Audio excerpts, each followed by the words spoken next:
A graça e a paz do nosso Senhor Jesus Cristo. Bom dia a todos, ou boa tarde, ou boa noite.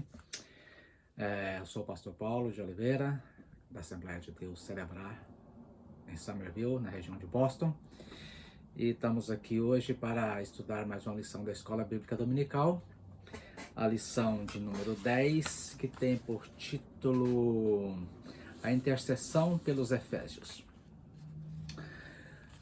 A lição bíblica está na carta de Paulo aos Efésios, no capítulo 3, nos versículos 14 a 21. E nós vamos ler só para poder ficar mais fácil de acompanhar a lição e para termos um entendimento melhor daquilo que iremos falar nesta manhã.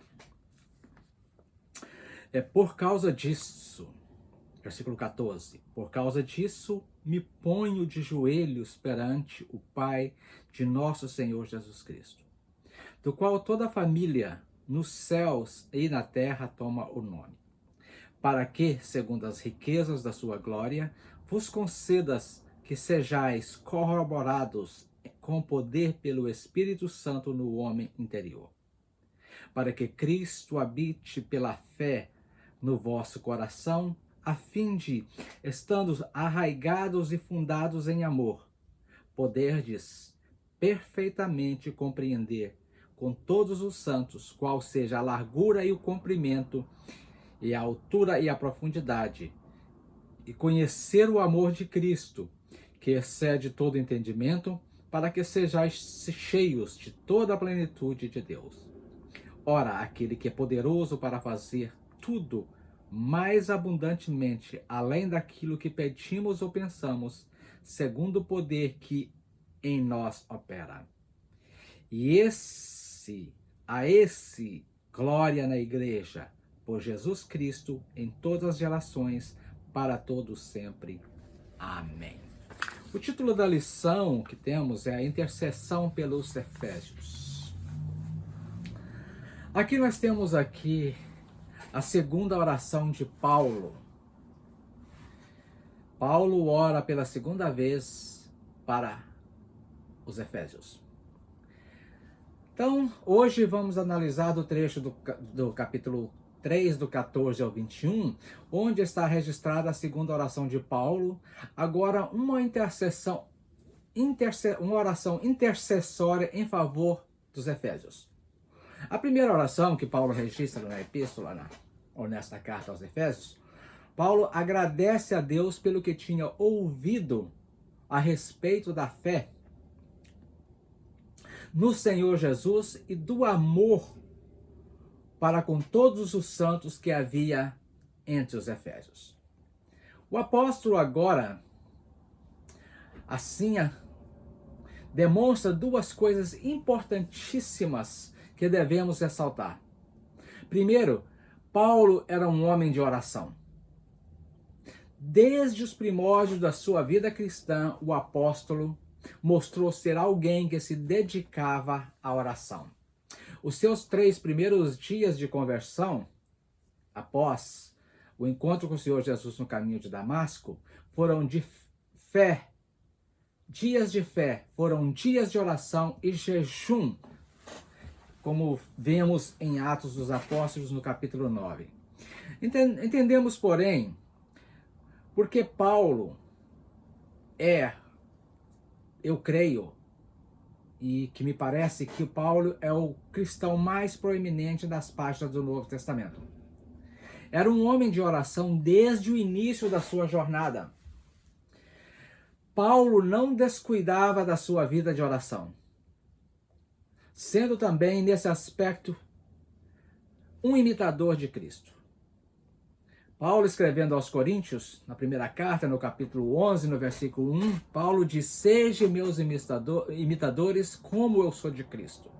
Paulo estava referindo à oração, à fé que ele tinha. Então, ele pedia aos coríntios que fossem imitadores dele como ele era de Cristo. Lamentavelmente, não tem sido essa a tônica nossa nos dias de hoje, dos crentes de hoje, da igreja de hoje.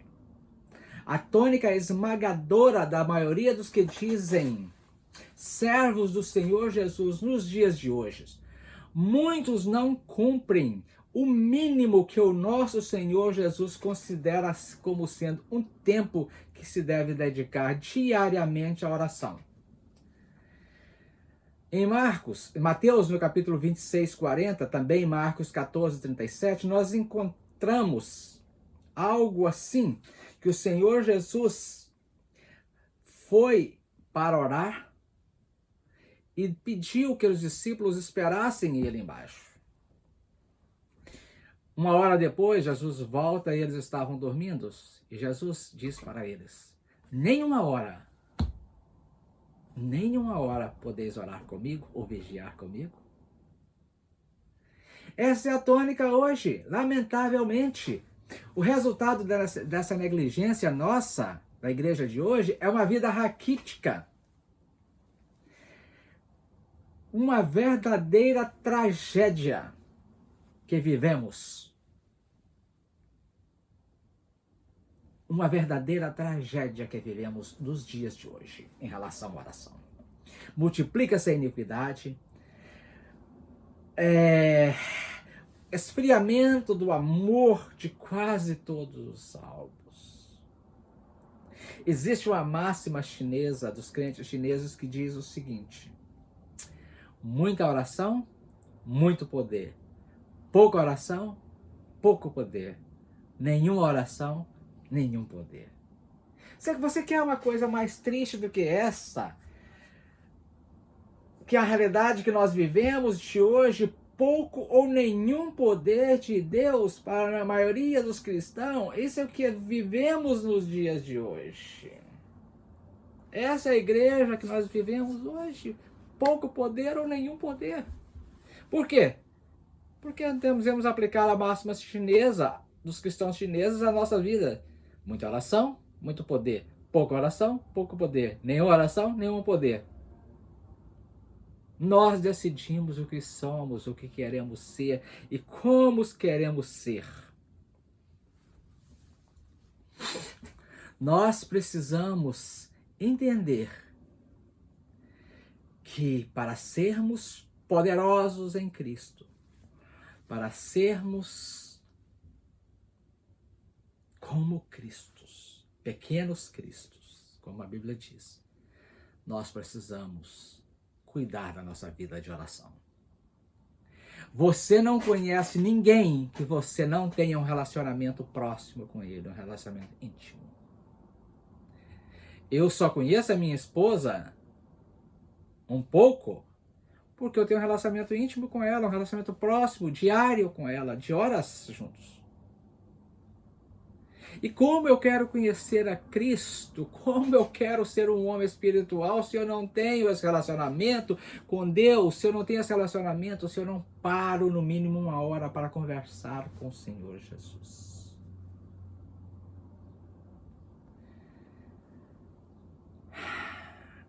Nós estamos vivendo uma vida raquítica. Nós precisamos estar mais próximo de Deus. Precisamos conhecer melhor a Deus. E para isto, precisamos tirar tempo com Deus. Aqui nós encontramos nessa segunda oração, Paulo, embora ele diga que está de joelhos, não significa que todos devem orar de joelho ou que a oração de joelho é a oração que satisfaz a Deus. Não. É uma posição excelente para orarmos, né? A postura corporal, a atitude, não há uma única posição para adorar. Você ora da maneira que você quiser. Você pode orar em pé, deitado, sentado. Importa que você tenha comunhão, que você ore e que você leia a palavra de Deus. Ah, Jesus. Não é fácil, não é fácil, não é fácil. Nossas orações precisam ser dirigidas ao Pai. Jesus disse que tudo que pedis ao Pai em meu nome vos será concedido. Então nós devemos dirigir as nossas orações ao Pai, assim que o Senhor Jesus nos ensinou. A nossa oração deve ser dirigida ao Pai, feita em nome do Filho, em comunhão com o Espírito Santo, que ora conosco com gemidos inexprimíveis. Quando Paulo se dirige ao Pai, ele não está a se dirigir como filho por criação, porque por ser ele o Pai dos Espíritos, de acordo com Hebreus 12, 9, mas sim o Pai ao Pai por adoção, que recebeu por filho quem nele creu, quem creu em Jesus Cristo. Então nós precisamos ter consciência de que somente pode orar a Deus e ser atendido em sua oração aquele que é filho. Eu quero ler um versículo com você, muito, mas muito interessante mesmo. Eu quero ler Isaías, deixa eu abrir a minha Bíblia aqui para poder ler Isaías, o 59, o versículo 2, porque se eu assim não fizer, eu não vou ter como te falar melhor isto. 59, 2 diz assim: mas as suas maldades separam vocês do seu Deus. Os seus pecados esconderam de vocês o rosto dele, e por isso ele não os ouvirá. Então, isso quer me dizer que as nossas orações têm que ser dirigidas ao Pai através do Filho. Por quê?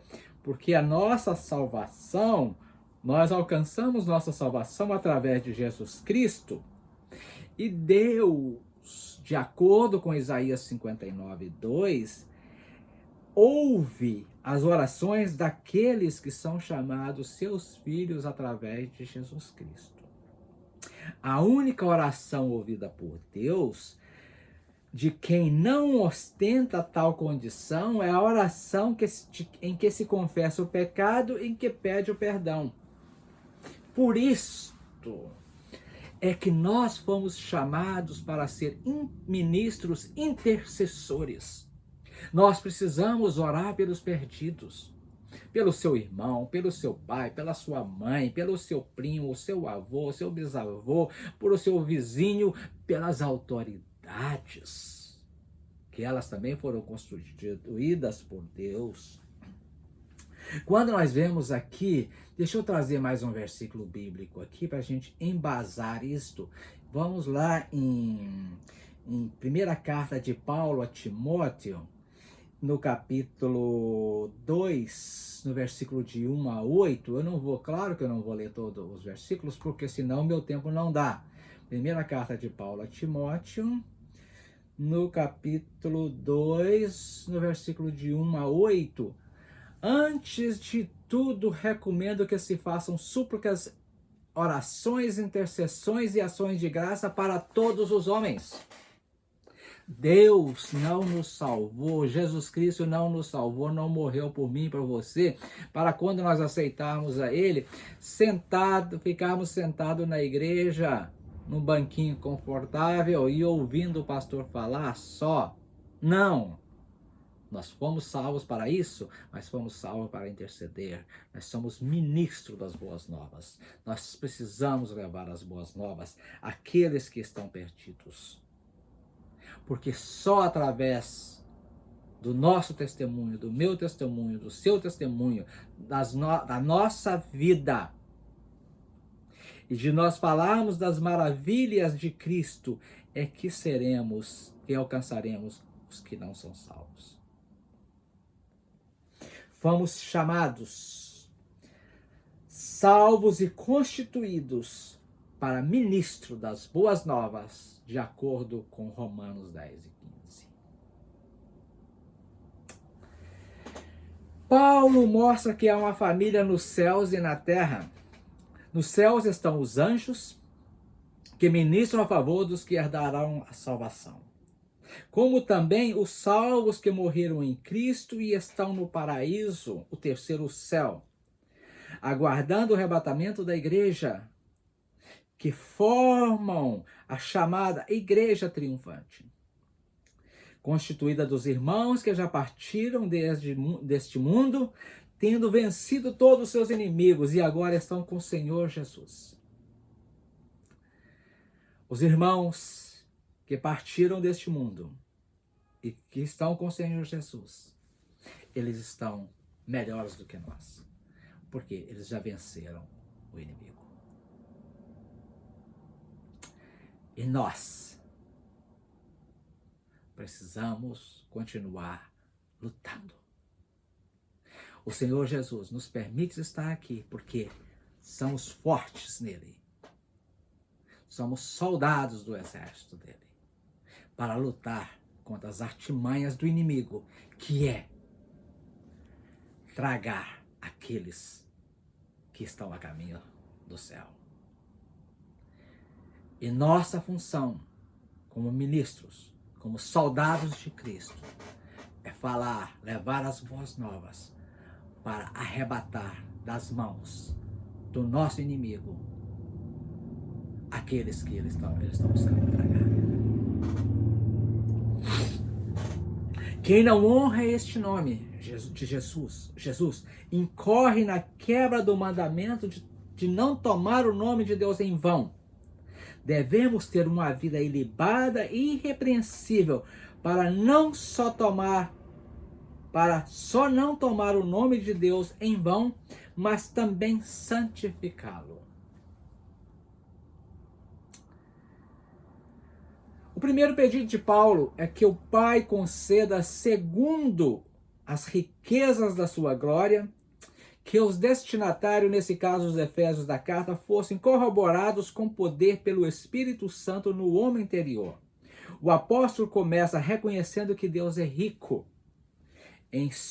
que em sua glória há abundância de fartura para dar a seus servos.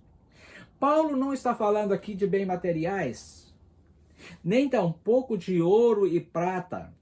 As riquezas divinas que Paulo fala são relativas à sua glória, ou seja, à dimensão da eternidade, da qual estávamos privados por causa do pecado. Pois uma das consequências do pecado é nos destituir da glória de Deus. Mantém o apóstolo portando a mesma linha que já demonstra logo no introito da epístola, quando afirma que o Senhor nos abençoa com todas as bênçãos espirituais nos lugares celestiais em Cristo Jesus. Mas Deus também dá bênçãos espirituais, bênçãos materiais? Claro que dá. E eu creio que tudo que que muitas das coisas que Deus não nos dá porque nós não sabemos administrá-las. Ou que nós não procuramos com afinco. Deus dá bênçãos materiais. Se você ler Mateus 5, 31 e 32, você vai ver que Deus dá bênçãos materiais. Mas esse não é o foco do apóstolo. Esse não é o foco de Paulo. Nem tampouco deve ser o nosso foco, o nosso alvo, porquanto fomos unidos ao Pai por Cristo para desfrutarmos desde já a glória de Deus para onde estamos indo e que deve ser o objeto da nossa esperança. A nossa esperança, o nosso alvo é estar com o Pai. É ir morar nas mansões celestiais. Esta vida é como um sopro. Tudo que nós ganhamos aqui ficará. Não levaremos nada. Mas tudo que nós prepararmos aqui para viver lá, nós viveremos eternamente. As bênçãos materiais estão também disponíveis a nós, mas são elas meros acréscimos, acessórios temporários e passageiros, e cuja concessão está vinculada à glorificação do nome do Senhor Jesus. Paulo sabia que o melhor, o mais importante, é o espiritual. Aquilo que estamos esperando alcançar. Tanto que ele só via sentido em se manter neste mundo para o cumprimento do seu ministério, que era levar as boas novas, que era fundar igrejas, que era arrebatar da mão de Satanás os perdidos. Nós fomos chamados, fomos constituídos ministros para anunciar as boas novas da salvação.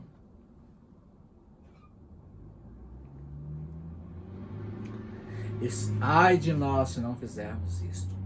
Ai de nós. Porque de acordo com Mateus 7,19, se não me falta a memória, o Senhor diz: a árvore que não produz frutos será arrancada e queimada. Que tipo de frutos estamos produzindo para o Senhor? O Senhor nos deixou e nos constituiu ministro para produzir frutos. E que tipo de frutos estamos produzindo? Paulo adverte que quem espera em Cristo somente para essa vida, somente para bênçãos materiais, é o mais miserável de todos os homens. 1 Coríntios 15. É lamentável. São muitos que se dizem cristãos e se encaixam nesta condição. Ser corroborado é fortalecer, é capacitar, é aumentar em vigor, ser fortalecido, tornar-se forte, resistente.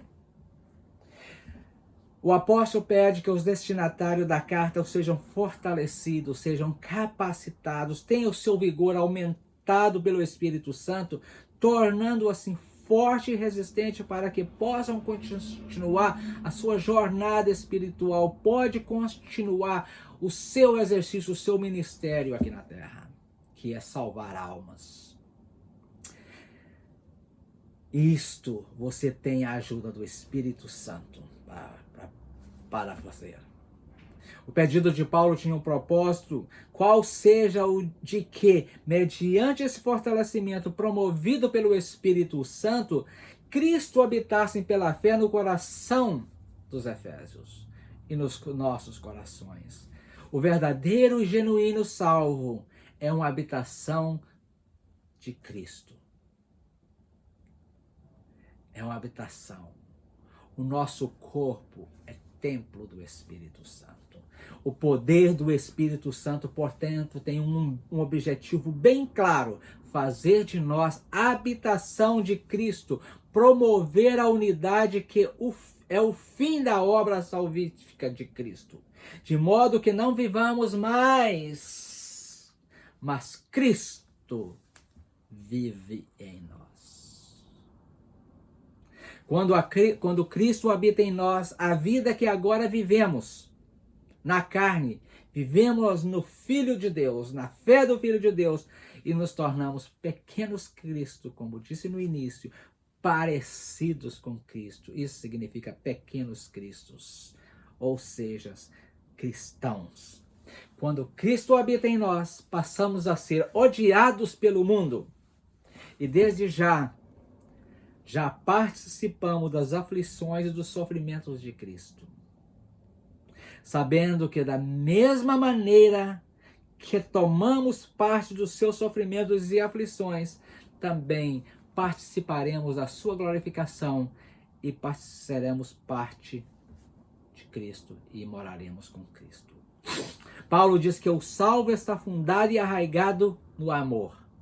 Não há como construirmos uma vida espiritual, uma jornada de fé, sem que não estejamos fundados e arraigados em amor.